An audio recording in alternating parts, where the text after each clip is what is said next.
क्या चल रहा है? रजा साहब जवाब देंगे। रजा साहब जवाब देंगे। क्या नहीं बोल सकते? रजा साहब जवाब देंगे। आप इंटरप्ट ना करें ना। सुधांशु त्रिवेदी को रजा साहब जवाब देंगे। रजा साहब, अरे भाई आप रजा साहब आपसे सीनियर हैं, बात सुनिए। बहुत देर आप चिल्ला चुके हैं उधर। पूरी बात सुनिए। एक मिनट, पूरी बात सुनिए। बुरहानपुर का विधानसभा का चुनाव 2023 का मध्य प्रदेश में हमास के समर्थन में नारे लगाए किसने? कांग्रेस की प्रत्याशी ने। वोट जिहाद जब यूज किया गया 2024 में, तब तो वक्फ बोर्ड नहीं था मेरे भाई। हिजबुल्लाह के लिए श्रीनगर से लेकर लखनऊ से लेकर हैदराबाद तक रैलियां हुई, तब तो वक्फ बोर्ड का विषय नहीं था भाई। और जब फिलिस्तीन बोला गया पार्लियामेंट में, तब तो वक्फ बोर्ड का विषय नहीं था भाई। और मैं भोले भाले मुसलमान की तरफ से पूछता हूं, क्यों नहीं किसी मौलाना ने कभी बोला कि कश्मीर में हर जुमे की नमाज के दिन भीड़ निकलती थी, पत्थरबाजी करती हुई? आपने क्यों नहीं कहा हमारे मुकद्दस मजहबी मुकाम का यूज किया जा रहा है मर्डर करने के लिए? इंस्पेक्टर अयूब पंडित का मर्डर हुआ, बताइए उलेमा काउंसिल ने क्या बोला? तब किसी भोले भाले मुस्लिम से आपने नहीं पूछा कि चारे शरीफ जला दी गई, ये दरगाह जला दी गई, ये हमारे मजहब का अपमान था, तब क्यों नहीं चू बोला? अब किसी भोले भाले मुसलमान को पिक्चर चालू करो बे। जी जवाब दे रहे हैं, दे रहे हैं, क्यों नहीं बना? दे रहे हैं शांति से, शांति से। उसको सांस तो लेने देवे।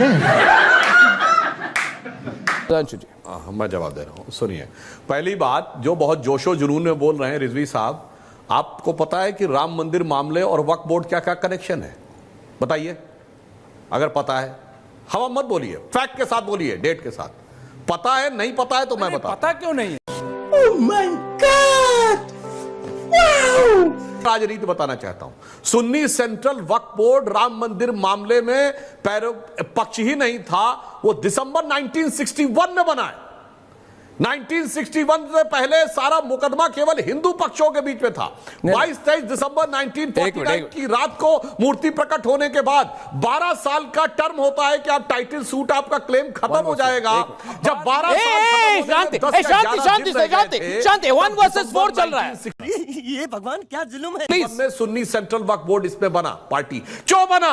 ये लेफ्टिस्टों सेकुलरिस्टों ने समझाया कि तुम लड़ो। के मोहम्मद ने अपनी किताब में लिखा है कि मुस्लिम समाज का एक बहुत बड़ा तबका तब ये मानता था कि हमें इस चक्कर में नहीं पड़ना चाहिए, हमारे लिए उस जमीन की कोई अहमियत नहीं है, हिंदुओं के लिए बहुत अहमियत है, इसीलिए 12 साल वक्फ बोर्ड ने क्लेम नहीं किया। तब आ गए क्लेम करने के लिए।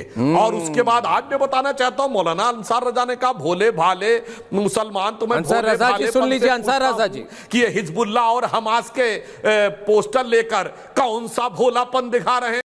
यही नहीं, अभी और सुनिए। ये फिलिस्तीन और हमास के नारे लगाकर कौन सा भोलापन दिखा रहे हैं? भोले भाले हिंदू कह रहे हैं ना। हाँ, यस, वेरी गुड, वेरी। ये फिलिस्तीन वाला क्या चल रहा है?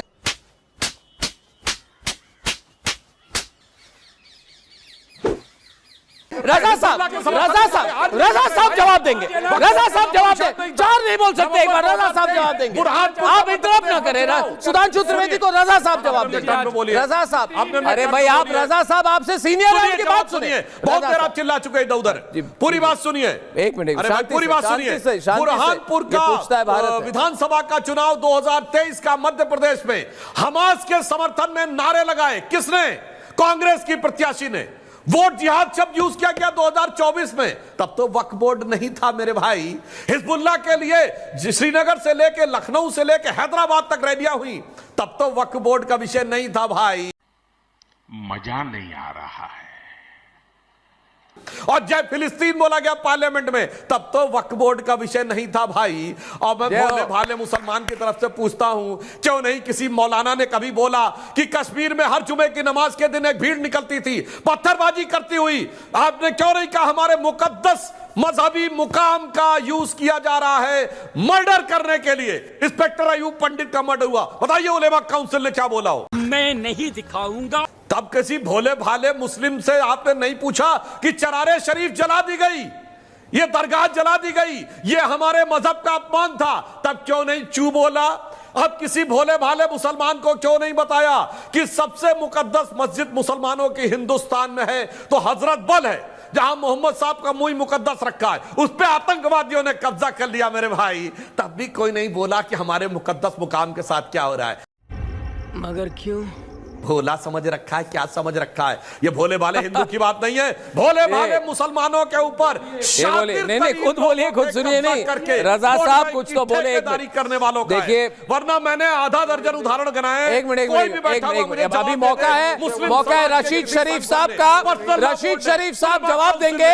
और ये बड़ी हॉट डिबेट चल रही है आज। और रशीद शरीफ साहब, मैं एक ही बात कहूंगा कि करोड़ों की संपत्ति मगर कौड़ी भर किराया, ये कब तक चलेगा भाई? ये फंस गया सीएम। इसे पार्टी की मीटिंग समझ के फंस गया। करोड़ों की संपत्ति, लाखों करोड़ों की संपत्ति, मगर कौड़ी भर किराया। कहते किराया है ही नहीं, किराया है ही नहीं। सबसे चौंकाने वाली बात है कि वक्फ की 5% प्रॉपर्टी लोगों ने बेच दी, फिर भी कुछ नहीं कहा। शरीफ साहब देखिए जी, शरीफ साहब आप बोलिए जी, बोलिए। अनाप जी जी सर, मैं सदाशिव जी से एक बात पूछना चाहता हूं कि ये वक्फ बिल है सो, ये वक्फ प्रॉपर्टीज है सो, ये मुसलमानों से ताल्लुक़ है इसका। मैं सदाशिव जी से पूछना चाहता हूं, क्या कर रहे हैं तुम? पूछता है भारत पंडितों को क्यों नहीं लाए कश्मीर से? पूछता है भारत तुमसे क्यों नहीं लाए 11 साल में कश्मीरी पंडितों को क्यों नहीं लाए? मुद्दे पर रहिए शरीफ साहब। ये बिल पास हुआ, मुद्दे पर रहिए। क्यों एक्टिव हो गए तुम लोग? मुद्दे क्यों? पर रहिए। नहीं, मैं ये बता रहा हूँ अर्नब जी, जब से ये बिल पास हुआ बीजेपी आरएसएस पूरे इतने एक्टिव क्यों हो गए?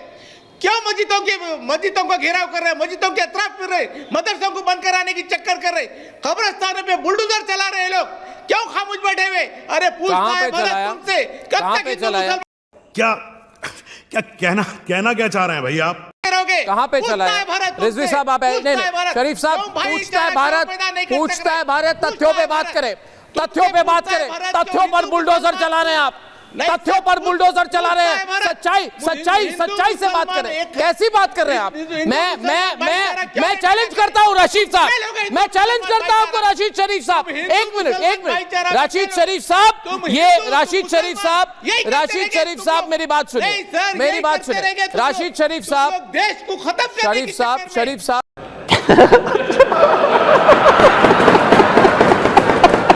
मेरे ही प्रोग्राम का, मेरे ही कराने की चक्कर में, एक मिनट वसात कराने की चक्कर में सुधांशु जी, और कुछ नहीं है। मैं नहीं मानता। सुधांशु जी पूछता है भारत, आपका प्रोग्राम है, मैं पूछता हूँ हिंदू मुसलमान कब सुकून से रहेंगे देश में? मैं पूछता हूँ।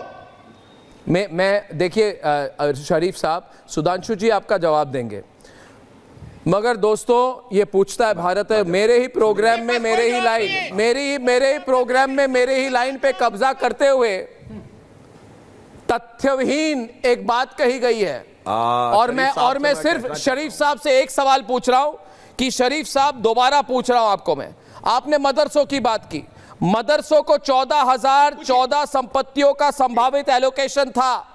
कब्रिस्तान की बात की तो कब्रिस्तान को 1,50,570 संपत्तियों का संभावित एलोकेशन था। तो मुझे बताइए वक्फ में कितने मस्जिद, कितने मदरसे, कितने कब्रिस्तान और कितने स्कूल बनाए? एक का नाम ले लें। पूछता है भारत, नाम लीजिए, नाम बताइए। ये चैलेंज है मेरा। तू समझा? हाँ। नहीं तू समझा नहीं। नाम बताइए, क्यों नहीं किया? किसने रोका? गवर्नमेंट कैसे है? स्टेट गवर्नमेंट कैसे है? स्टेट गवर्नमेंट में ऐसा बहाना, बिजनेसमैन लोग जमीन, बहाना, एयरपोर्ट, रेलवे स्टेशन, जितने भी जमीन है डिफेंस, बहाना, पूरे खाए हुए लोग, बहाना। ये बहाना है। सुधांशु त्रिवेदी जवाब देंगे। ये बहाना है शरीफ साहब। सच्चाई तो मैं सामने ले आया हूं। सुधांशु शरीफ कौन है ये लोग? कहां से आते हैं?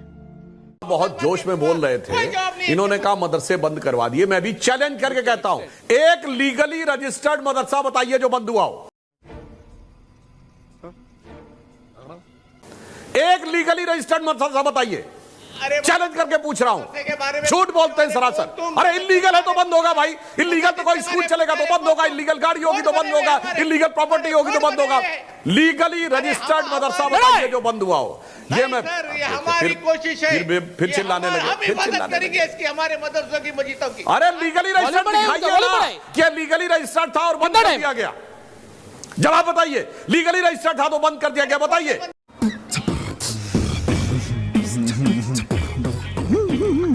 नहीं है आपके पास लीगली रजिस्टर्ड कब्रिस्तान बताइए, एक नहीं है। और मैं मौलाना साहब आपसे पूरे अदब से पूछता हूं, इस्लाम में कब्रिस्तान का कॉन्सेप्ट है? नहीं है।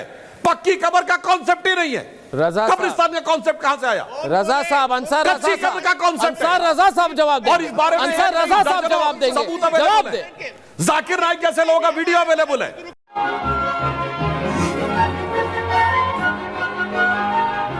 पूरे खबरस्तान और अरब से बढ़ाइए, शुरू हुआ, वहाँ वॉल्यूम बढ़ाइए। पट्टी बन ही नहीं सकती थी, वहाँ से रेत थी, पानी बहुत कम था। क्या बात करने लगते हैं साहब?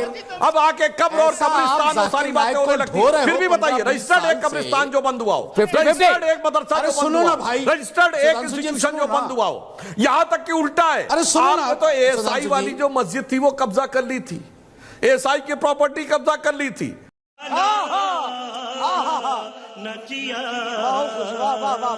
तो आप हर जगह पब्लिक मीटिंग समझ लेते हो कि जैसे भाजपा की मीटिंग हो रही है, रजिस्टर्ड प्रॉपर्टी जो किसी ने छीनी हो, हाँ अब इलीगल आप कब्जा करके रखेंगे तो फिर